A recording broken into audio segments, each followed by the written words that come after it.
Қайырлы күн, құрметті тыңдармандар. Бүгінгі тақырып қаржы пирамидасы және оның желілік маркетингтен айырмашылығы.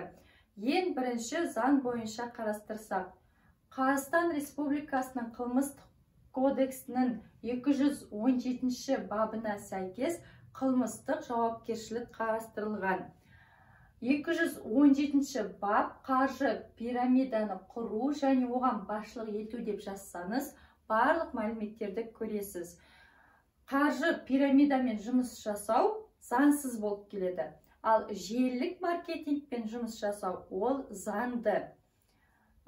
Желілік маркетингте ИП, ТО, АО ашуға болады. Ал қаржы пирамидасында ондай бағыт, санат мүлде жоқ. Олар көбіне басқа бағытты таңдап, осы қаржы пирамидасымен жұмыс жасай береді. Яғни заңсыз жұмыс жасайды. Содан кейін екінші, товар айналымы мүлде жоқ. Мысалы, ол қаржы пирамидасы заттай сатуы мүмкін. Ол зат бірақ өзінің құнынан 100 есе арзан болады. Мысалы, сізге алтын ұсынады. Ол сіз алтынды аласыз 300 мыңға. Негізгі ол алтынның құны 60 мың теңге. Бірақ сіз 300 мыңға аласыз. Сатып алғаннан кейін сізге айтады, артыңызға 2 адам тіркеңіз. Олар да алтын сатып алу арқылы осы бизнеске кіреді дейді. Сол кезде сіз өзіңіздің атыңызға адамдар тіркейсіз, олар да алтын алады. Немесе сағат болуы мүмкін. Мысалы, сіз өзіңізге сағат сатып аласыз, оның құны негізі 50 мың теңге, сіз бірақта оны 250 мыңға сатып аласыз және өзіңіздің атыңыздан 2 адам тіркейсіз. Олар да 2 адам тіркейсіз, солайынан сізге процент түсіп отырады дейді карточкаңызға. Немесе құнды қағаз, бағалы қағаз, бірақта ол қағаздың мүлде құны жоқ болуы мүмкін. Бір компаниялардың акциялары деуі мүмкін. Немесе карточка беруі мүмкін. Сол карточканы сатып аласыз. Ол карточканы сатып алу арқылы сізге осы карточкаға процент түсіп отырады. Егер адам тіркесеңіз деп өтірік алдайды. Яғни бұның басты рөлді ақша ойнайды. Адам тіркеу арқылы сіздерге ақша түседі. Яғни, мысалы, бір адам тіркейсіз астыңызға, ол адам тағы екінші адам, үшінші адам болып, сол 3 адамнан сіз процент көресіз. Яғни, бір-бірінің астына тіркеу арқылы сол адамдардың ақшасын сіз бір долясын алып отырасыз. Сол ақшаның айналымы. Бірақта ол барлық ақша төменнен жоғарыға кетеді. Жоғары жаққа кетеді. Және мінекей, адам тіркеу арқылы табыс табады деп тұр. Егер адам тіркелінбесе, астында мүлдем адам болмаса, ол банкротқа ұшырайды. Барлық ақшасы минусқа кетеді, банкрот болады. Және де оны ойыннан шығарып жібереді. Басқа адам тіркейді. Ол да басқа адамдарды тіркеу арқылы ақша табады. Яғни, мүлде товар айналым жоқ. Көбіне товар ретінде саяхат дейді, бір карточканы алып Дубайға барасыз дейді. Сол Дубайдың құнын сіз өзіңіз төлейсіз. Сол карточканы сатып алу арқылы. Және 2 адам тіркеп қоясыз. 2 адам мүлде бармауы да мүмкін. Егер де өз аттарына адам тіркемесе. Яғни бизнесте товар болу керек. Товар, мысалы, желілік маркетингте бар. Сетевой маркетинг дейміз. Сетевой маркетингте, мысалы, Avon'ды алып қарайық, немесе Oriflame, немесе, мысалы, Amway, Mary Kay, және де басқа да әртүрлі маркетингте басқаша. Оларда товар бар. Товарды, мысалы, сіз 100 мың теңгеге сатып аласыз, және оған скидка жасайды, сізге, мысалы, 80 мың теңгеге береді. 20 мың теңгеге сіздің қалтаңызда қалады. Ал мұнда мүлде товар жоқ. Товар болса да ол өз құнынан жоғары. Сіз ондай товарды мүлде сата алмайсыз. Тек қана өзіңіз алу арқылы сол бизнеске кіресіз. Сол қаржы пирамидасына кіресіз. Содан кейін көбіне үшінші шет тіліндегі атаулар болады. Мысалы, Innova Gold, Investment, Finico, World Business, Consulting, Garant 24, мысалы Elon Life, деп артылы, Indigo, солай ат қоя береді. Шет тіліндегі атаулар көп болады. Содан кейін өздерінің санаттары болады. Яғни сіз таңдайсыз. Мысалы, VIP класс таңдайсыз ба деген сияқты. Көбіне адамдар алданып көп суммаға салады, көп сумма салады, сосын күтеді. Ол айтады, тағы да бір жер шығады. 2 адам тіркеуіміз керек. Міндетті түрде 2 адам тіркеуіміз керек. Олар жұмыс жасап тұру керек дейді. Солайынан алдау арқылы уақыт өткізіп, бір күні банкротқа ұшырайды. Яғни сізді алдап кетеді. Кестеге көңіл бөлейік. Мысалы, Дәурен осындай қаржы пирамидасын ұйымдастырды делік. Ол Gold деп атын қойды, және де өтірік документтер жасады. Жасап болғаннан кейін өзінің атына Айдар мен Гүлімді тіркеді делік. Сол Айдар мен Гүлімге түсіндіру жұмыстарын, және де слайд көрсетті, презентация жасады, барлық мәліметтерді түсіндіріп, осы Айдар мен Гүлімге менің компанияма кірсін деді.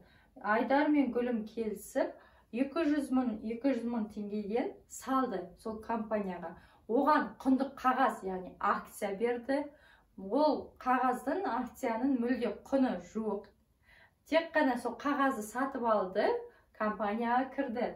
Содан кейін Айдар мен Гүлімге айтады, сен өз атына 2 адамды тірке, және де осылайдан біздің компаниямызды, акцияларымызды сат дейді.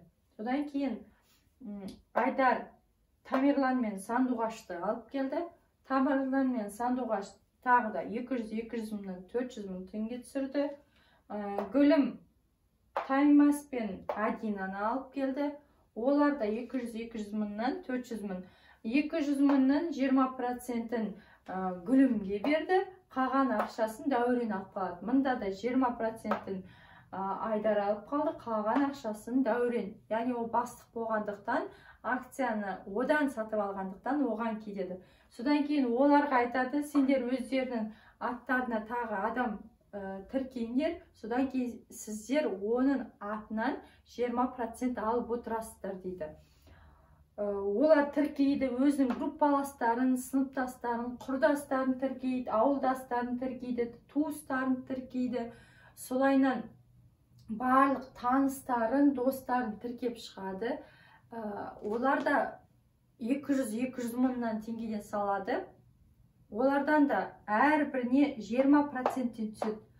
Әрбір 20% түседі. Енді ең соңғы адамдарға, яғни ең астында қалған адамдарға мүлде еш нәрсе түспейді. Осы Дәурен және де Айдар Гүлім барлық ақшаларды жиып, теріп, шетел асады, және де машина алады, үлкен зәулім үйлер салады, байиды. Оны қарап, осылардың достары, туыстары өз аттарына тез адам тіркей бастайды. Яғни көп адам тіркей бастайды. Осыларды реклама жасайды, жарнама жасайды, осылай байып жатыр деп. Негізі олар солардың ақшаларынан байып жатыр. Солардың ақшалары арқылы шетелге шығып жатыр. Оны бірақ олар түсінбейді. Осы құнды қағаз, мысалы акцияны сатамыз деп, өзінің туған інісін, туған анасын, өзінің әйелін, күйеуін, барлығын жазып қояды. Ақырында қарыз алады, кредит алады, үйін сатады, машинасын сатады, әртүрлі, мысалы, туған туыстарынан қарыз сұрайды, бір амалын тауып, балаларына дейін бәрін жазып қояды. Сонында Дәурен және Айдар Гүлім барлық ақшаны жиып қашып кетеді шетелге. Яғни банкрот, барлығы алданды.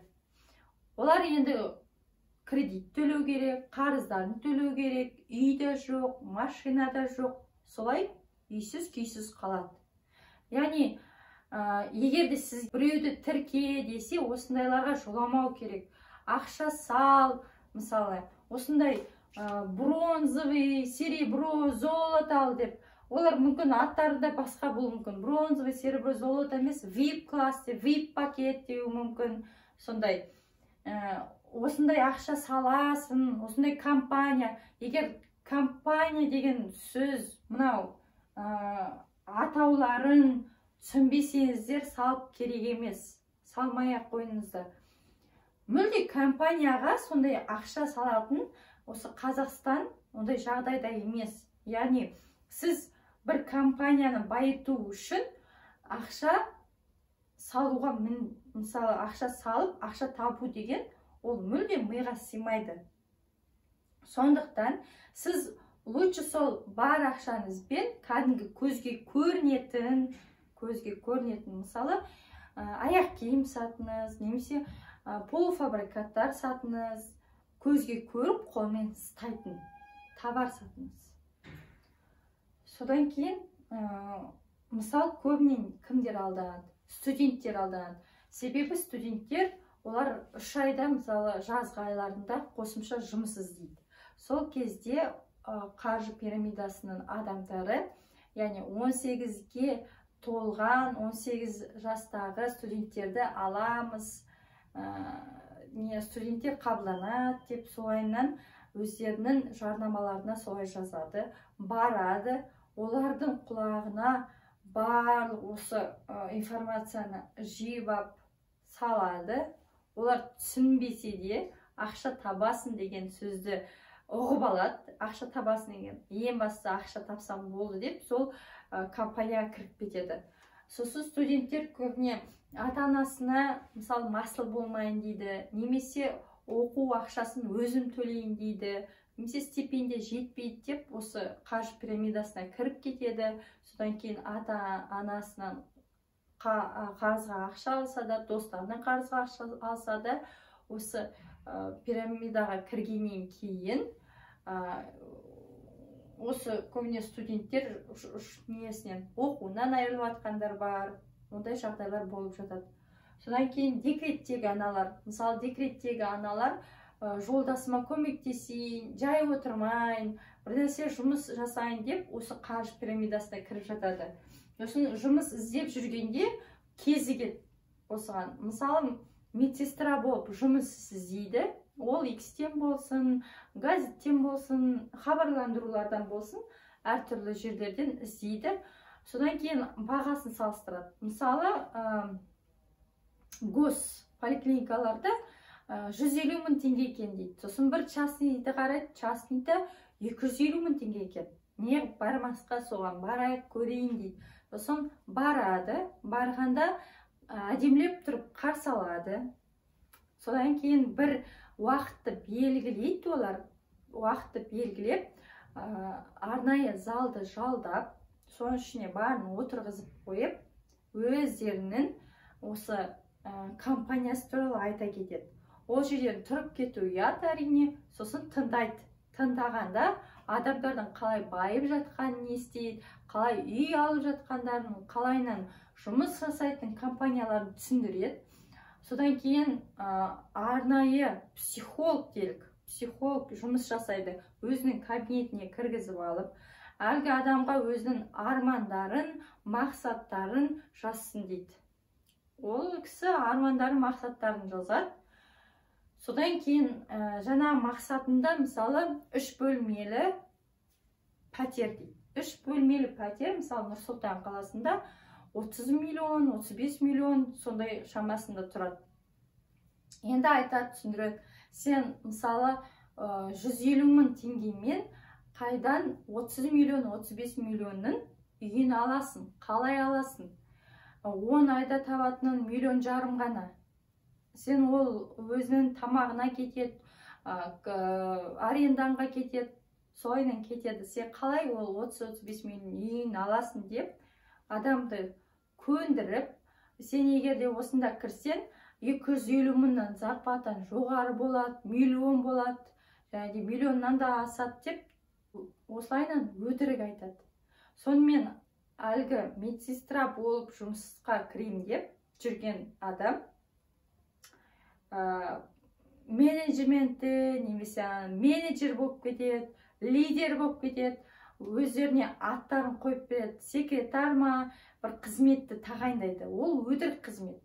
Сол қызметке тағайындайды, содан кейін айтады, адамдарды шақыр дейді. Сен күнде бір 100, 150, 200 адамға телефон шалуың керек дейді. Және де осындай хабарландыру жазуың керек дейді. Хабарландыру жазу арқылы өзін таныс жазу арқылы шақыруың керек, және туыстарыңды, құрбы құрдастарыңды шақыр дейді. Содан кейін сол медсестра өзінің құрдас, құрбы, соларды шақырады, достарын, екеуін.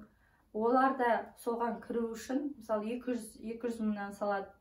Оның бір проценті сол медсестраға түседі, бірақ кішігірім ғана процент түседі. Сосын айтады, жоқ, ана екеуі де жұмыс істеу керек дейді. Екеуіне де айт, тағы да бір туыстарын шақырсын.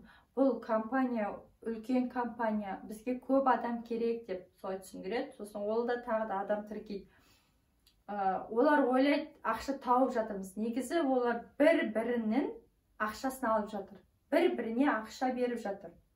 Ал астындағы адамдар мүлде ақшасыз қалады. Яғни үстіндегі адам байығанға дейін осылайынан пирамидада ақша бере береді. Мысалы, бір адам өзінің барлық, мысалы, 3 баласын, күйеуін, інілерін, ағаларын, ата-анасын тіркеп қою мүмкін. Және бәріне кредит алуы мүмкін, қарыз сұрау мүмкін, үйін, машинасын сатып, солайынан кіреді. Бір күні банкрот болады, олар тойып, ішіп жегеннен кейін банкрот болады. Болды. Әлгі медсестра, мысалы, без ничего қалады. Сол сияқты. Барлығы еш нәрсесі қалады. Сондықтан қаржы пирамидасына сенбеңіздер, және де осы қаржы пирамидасы туралы көп мәліметтерді іздеп, жоламауға тырысыңыздар. Егер осы видео ұнаса, лайк басып, тіркеліп өтіңіздер. Рахмет.